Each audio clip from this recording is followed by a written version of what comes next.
This is Ryan Elliott for Boxing Social in association with Betfred. You're joined by the Benwell Bomber this morning, Joe Laws. Joe, been a while. How are you? I'm good, mate. I'm good. I'm feeling positive. I've had my knee operation. I'm just smashing my rehab. All my physio exercises, and I'll be back before you know it. Let's come on to it then. The knee surgery. I'd seen on your social media that it'd been in for a while. What happened? Did you feel like a pop in sparring? Nah, nowadays, man, it's been fucked since the amateurs. If you ask everybody who's newer since the amateurs, I haven't jogged in 5 years. I couldn't really do certain movements in my training. I couldn't do certain movements in sparring. And it got to a point where I couldn't even walk downstairs. I was fucking proper. It was pagged. So I seen my surgeon, and I was on a waiting list, and I was over Lanzarote. At the time. And he rang us. He went, there was a space available, but I'm going to be back within 2 days to get the pre-assessment scans. So I took a flight back the next day and got it done. In terms of how long they've said it's going to take you to go through rehab and how long you'll be out the ring, do you have any indication of that? You know what, Ryan? I am superhuman. Know what I'm like? Have you seen Xavier when he makes them Avengers?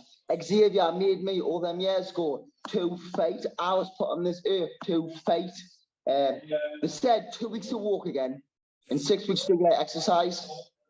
You know what I say that, Ryan? Look at that. It's been 5 days. So I'm not doing out daft. I'm not out jogging marathons. I'm doing my exercises 5 times a day. I've got my TENS machine. I've got the K-roll crufts. I've got the full shebang. I'm taking it serious. I think I should be back training in 8 weeks. give us 8 weeks to get fit, and then I'm ready to rock and roll. For a lot of people, Joe, this would have been a tough year, you know, the loss and having surgery. You seem very upbeat as always, though. Is it a case of it's a relief to get this done? You know what, Ryan, right? Well, I've realised, right, there's more to life than, like, whatever you do. People think boxing defines me. I've got a fantastic life outside of boxing. I've got many friends. I've got a very supportive family. I've got a niece that thinks I'm a fucking superhero. I've got a nephew on the way. I'm busy all the time, mate. I'm not doing boxing because I want to be in the public eye. I'm doing boxing now because I truly believe I can beat these kids. I'm sitting doing now on the weekend watching boxing, and I'm seeing these kids, and I'm saying to myself, yeah, I'll fucking beat him. I'll beat him. So let's give it a go. Yeah, to be fair, that's something you've always made clear to me in the time we've known each other, that away from achievements in boxing, the most important thing to you is, you know, inspiring the community and those kids that you walk down the street and that they come and speak to you. Is that still the case, that as long as you're being an inspiration for them, nothing else truly matters as much? No, it is. You know what? Like, some days when I'm feeling down, the kid will come up and like ask for a picture of us and be like, "Oh, Bomber, you class, you this and all that." I said, I get kids knock on my door and ask us to sign gloves and the pictures. And to me, that's what it's about now. I'm 28 next month, Ryan, and fucking hopefully when I leave the game of boxing, I want to set up like my own little program to get kids off the street and into the gym. And if I can like take a handful of kids off the street into the gym and even produce a little champion, I'll be buzzing right now. I mean, I'll be buzzing. It's something we haven't spoken about too much, actually, but it can be challenging to grow up in the Northeast. You know, it's not the richest area, and kids can go down the wrong path. But how much of a savior can boxing be in that situation to give someone some direction? Oh, it massively. Like, I see all these things about like, boxing should be banned. You get punched in the face. I'm like, but this world isn't perfect. You know what I mean? There's bullies out there. Like, the life in the Northeast is very tough. You know what I mean? So if a kid wasn't a boxer, where would he be? Roaming around the streets. I know what happens around the streets. You know what happens around the streets. And if you're around bad influences at that age, 15, 16, you're all going to get dragged in. And you're only one mistake away from destroying your full life. So if it wasn't for boxing, There's no doubt about it. I would have went on that wrong path with my friends I've got, my pal set, but no, I had boxing. So where was I? In the gym, and them good habits have led us where I am now. Let's come on to yourself then, Joe. When you are back, when the knee's okay and you're back in training, have you kind of set yourself any targets for what you want to achieve in the next sort of year or so? I'm still with Lee. I say to Lee, I want one combat fight, get back to winning ways because I knock the nerves off, get back there, and then I want anybody. I want anybody Ryan. I'm 28 now. I've been boxing since I was 12. You know what I mean? I'm going to stay in the gym with my coach, Dean and Ross. I'm going to keep on learning, keep on improving. And then when I'm ready to go, I'll be ready to go on 2 days' notice. So all these big, like the Frank Warrens, the Eddie Hearns, the top ranks, if any good kid pulls you to 147, gives a holler, I'll be ready to jump in. Within 48 hours notice, I will. I've won. I've been beat. I've knocked out. I've been knocked out. I've won on points. I've been beat on points. I've done it all on the spectrum. I've been beat off kids, prospects. I've been beat off kids who I should beat. So I'd rather just fight these top kids where I'm the 40, where I'm the 30, and we'll see what Bomber's about then. We will, because now when I show up, Ryan, I'm a fucking handful. But now in my career, I haven't showed up once, you know. Not gonna lie, I haven't showed up once. I've showed up a good handful of times in sparring, and then I've left the gym that night. I've been lying in bed saying to myself, fuck me, I'm fucking class, me, I'm fucking class. I'm gonna do this, I'm gonna do that. And then the next day, I'll be back feeling shit for some reason. Why do you think that happens, Joe? I know why it happens, but I'll expose that once I retire. I've done some mad shit in the past now, man. Honestly, done some crazy shit, and people wouldn't even fucking believe it, you know. They wouldn't.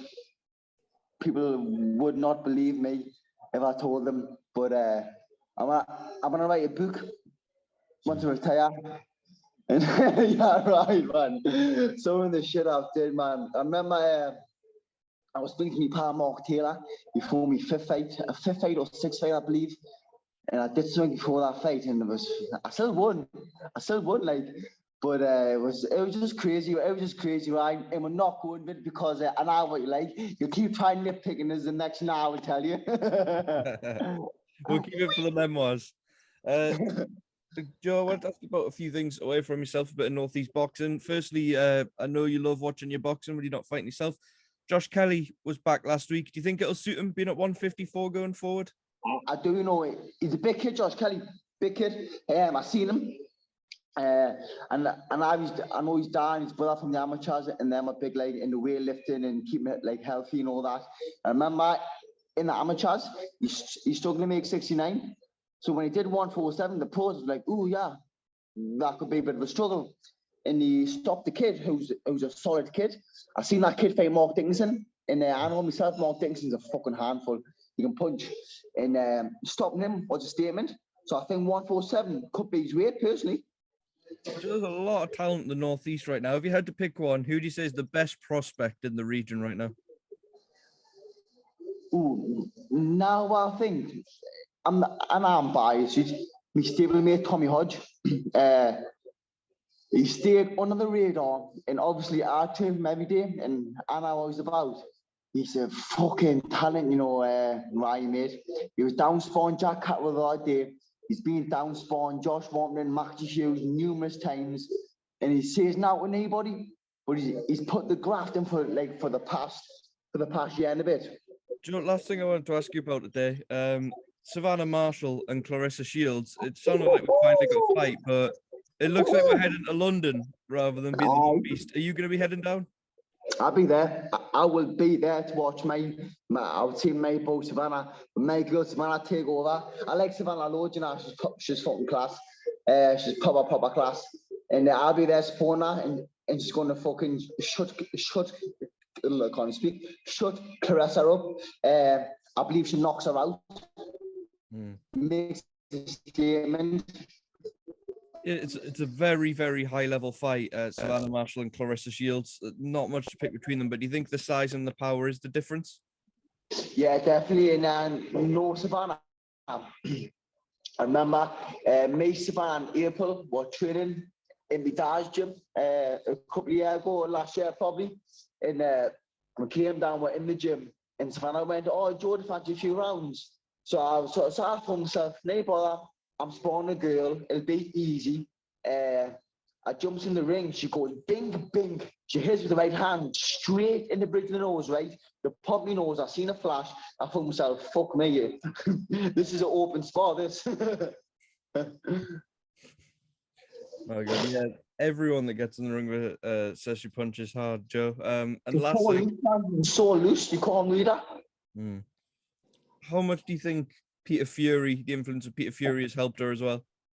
Oh, massively. Well, I speak to April like so often in Savannah, and they're both say that Peter Fury is he's a top coach, the top coach, and I've only seen him a few times, but he's seen the top man as well. So fair play to him.